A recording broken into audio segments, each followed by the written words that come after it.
Good evening everyone. कल हमने ये चैप्टर पढ़ लिया था, चैप्टर 9 न्याय। इसमें थी कहानी सिद्धार्थ और देवदत्त की। सिद्धार्थ ने हंस को बचाया था, देवदत्त ने हंस पे निशाना लगाया था। तो इसका जो सार था इस नाटक का वो ये था कि बचाने वाला बड़ा होता है मारने वाले से। ठीक है, तो अब हमने एक चैप्टर तो पढ़ लिया था, इसमें 2 अंक का ये नाटक है, पहला और दूसरा। तो हमने दोनों अंक पढ़ लिए थे। आज हम लोग पढ़ेंगे इसके आगे की एक्सरसाइज। आइए बातचीत के लिए। जब शाम होती है तो आपको प्रकृति में क्या क्या परिवर्तन दिखाई देते हैं? जब शाम होती है तो सनसेट होता है और जो सूरज की रोशनी होती है वो लालिमा में बदल जाती है।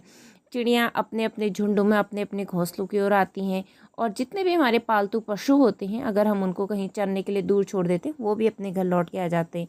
और जितने भी इंसान होते हैं वो भी कोशिश करते हैं कि शाम होने से पहले अपने घर लौट जाएं। ठीक है, आप लोग भी खेलने जाते होंगे तो शाम होने से पहले लौट जाते हैं घर, है ना। 2 देखिए, क्या आपने कभी किसी पशु पक्षी को बचाया है? उनसे जुड़ा कोई अनुभव साझा कीजिए। अगर आपने किसी भी पशु या पक्षी को कभी बचाया है, उनकी कोई मदद करी है, तो वो बताइए आप। 3 देखिए, यदि आप मंत्री के स्थान पर होते तो न्याय कैसे करते? बताइए। मंत्री ने तो ऐसे न्याय किया, उनने कहा कि हंस को आसन पर रख दो, हंस जिसकी तरफ भी जाएगा हंस उसका हो जाएगा। और हंस सिद्धार्थ की गोद में चले गया, है ना, देवदत्त की तरफ नहीं आया। तो आप बताइए आप कैसे न्याय करते? ठीक है, ये आपकी अपनी सोच है। 4 देखिए, इस नाटक के सभी पात्र पुरुष हैं। हाँ, ये बात भी सोचने की, इसमें सारे जितने भी लोग हैं नाटक में वो पुरुष हैं। यदि किन्हीं 2 पात्रों को महिला पात्रों के रूप में प्रस्तुत करना हो तो आप किन्हें बदलकर प्रस्तुत करना चाहेंगे और क्यों? हम जो मित्र हैं वो उसमें अपनी सहेली को रख देंगे, ठीक है, और महाराज को महारानी में बदल देंगे, ऐसा भी कर सकते हैं, या जो आप चाहें वो कर सकते हैं। ओके, सोचिए और लिखिए। हंस को घायल देखकर सिद्धार्थ ने क्या किया? हंस को घायल देखकर सिद्धार्थ ने हंस को प्यार से सहलाया और मरहम लगाया। ठीक है। 2 अंततः हंस सिद्धार्थ को ही क्यों मिला? क्योंकि हंस सिद्धार्थ के पास ही जाना चाहता था, इसलिए। 3 कहानी को अपने ढंग से प्रवाह चार्ट के रूप में लिखिए। सिद्धार्थ व उसके सखा का प्रकृति को निहारना। तो यहाँ पर फिर वो प्रकृति को निहारे तो प्रकृति की बातें कह रहे हैं कि कैसे देखो हवा चल रही, कितनी सुंदर सुंदर हवाएं चल रही, चिड़ियों का झुंड लौट रहा है, तीर लगे पक्षी का घायल होकर गिरना और सिद्धार्थ को उसका बचाना, प्यार से उसको सहलाना, उसका दोस्त का मरहम लेने के लिए जाना वैद्य जी के पास, और वैद्य जी के पास से मरहम लेके आना और उसको मरहम लगाना। तो ये सारा चीज़ आप लिख सकते हैं, पूरे नाटक का पूरा घटनाक्रम लिख सकते हैं आप। अनुमान और कल्पना। जिस समय आकाश में हंस को तीर लगा उस समय उसके अन्य साथियों ने आपस में क्या बात की होंगी? उसके सारे साथी डर गए होंगे, ओ हंस को तीर लग गया, वो नीचे गिर गया, मनुष्य के हाथ पड़ गया, ऐसे करके सोच रहे होंगे सारे साथी उसके। 2 हंस देवदत्त के पास उठकर क्यों नहीं गया? क्योंकि देवदत्त ने उसको घायल किया था, इसलिए।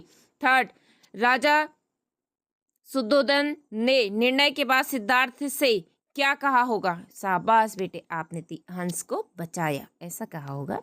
4 एक रात सिद्धार्थ मीठी नींद में सो रहे थे, उनके सपने में हंस आता है और सिद्धार्थ के साथ न्याय वाले दिन का अपना अनुभव सुनाता है। क्या आप कल्पना कर सकते हैं कि हंस ने सिद्धार्थ से क्या क्या बातें की होंगी? अब सोचिए क्या क्या बातें की होंगी। हंस ने कहा, अरे जब मेरे को देवदत्त का तीर लगा तब तो मैं डर ही गया था मित्र, फिर उसके बाद आपने मुझे पकड़ा, मरहम लगाया, उसके बाद मुझे लगा कि ये मेरे हितैषी हैं। भाषा की बात। पाठ में हंस और हंस शब्द आए हैं। हंस में अनुस्वार का प्रयोग हुआ है और चंद्रबिंदु का, और हंस में चंद्रबिंदु का प्रयोग हुआ है। अब आप इस पाठ में आए अनुस्वार और चंद्रबिंदु वाले शब्दों को खोजिए और अपनी लेखन पुस्तिका में लिखिए, उनका वाक्यों में भी प्रयोग कीजिए। रेखा, ठीक है, रेखांकित शब्दों के विपरीत अर्थ वाले शब्दों से रिक्त स्थानों की पूर्ति कीजिए। अब जैसे ये है कौ, सूर्य का उदय पूर्व दिशा में होता है, उदय का जो विपरीत है, इसका उल्टा है, वो क्या हो जाएगा? अस्त। क्या होगा? अस्त। उसने मारा है परंतु मैंने बचाया है। ठीक है, बचाया। ओके, मैं इस निर्दोष पक्षी को मारने वाला दोषी है, तो यहाँ पर आ जाएगा दोषी गौ में। गौ देखिए, इस जटिल समस्या का हल बहुत सरल है, सरल है। ओके, नीचे दिए गए चित्रों और शब्दों को जोड़कर मुहावरे लोकोक्ति बनाइए। साथ ही अपनी रुचि के किन्हीं 5 मुहावरों लोकोक्तियों का वाक्यों में प्रयोग भी कीजिए। अब देखिए, इसमें हो सकते क्रोकोडाइल, उसको हिंदी में कहेंगे मगरमच्छ के आंसू बहाना। ठीक है, आंख मिचोली खेलना, तो इस तरह से जैसे मगर मच्छ के आंसू बहाना, आंख मिचोली खेलना। और ये हो जाएगा 9 2 11 होना, अकल बड़ी की भैंस, बंदर क्या जाने अदरक का स्वाद, 9 2 11 होना, लाल पीला होना, दांत तले उंगली दबाना, पेट में चूहे कूदना, सूरज को दिया दिखाना। तो ये सारे इतने मुहावरे हैं इसमें 10। ये बहुत अच्छी एक्टिविटी है। अब इन सारे मुहावरों को आप लोग अपनी नोटबुक में लिखिए और इनको मैं भी आप फिर लिख दूंगी इसमें आपके लिए और शॉर्ट वीडियो में डाल दूंगी। ओके, नेक्स्ट देखिए, पाठ से आगे। हंस वाली घटना के बाद सिद्धार्थ देवदत्त को संदेश देना चाहते हैं। आपके अनुसार सिद्धार्थ ने देवदत्त को क्या संदेश लिखा भेजा होगा? प्रिय भाई देवदत्त, आपने हंस पे निशाना लगाया। ये बात अच्छी है कि आपका निशाना आप सटीक बैठने लगे, लेकिन किसी भी पक्षी को नहीं मारना चाहिए। हंस को आपने घायल कर दिया तो बेचारे को बहुत पीड़ा हुई और उसको बहुत ज़्यादा नुकसान भी हुआ, तो इसलिए हमें पक्षियों को बचाना चाहिए, मारना नहीं चाहिए। बगीचे में सुंदर सुंदर गुलाब के फूल लगे हैं। प्रमोद को ये फूल बहुत सुंदर लगते हैं। वह उन फूलों को तोड़कर अपने पास रख लेता है। करुणा को भी फूल बहुत पसंद है। वह प्रतिदिन फूलों को खाद पानी देकर उनकी देखभाल करने का निर्णय लेती है। आप इन फूलों से अपना प्रेम कैसे दर्शाएंगे एवं क्यों? अपनी कक्षा के साथियों के साथ चर्चा कर अपनी लेखन पुस्तिका में लिखिए। ठीक है। थर्ड, कुछ पक्षियों की संख्या निरंतर कम होती जा रही है।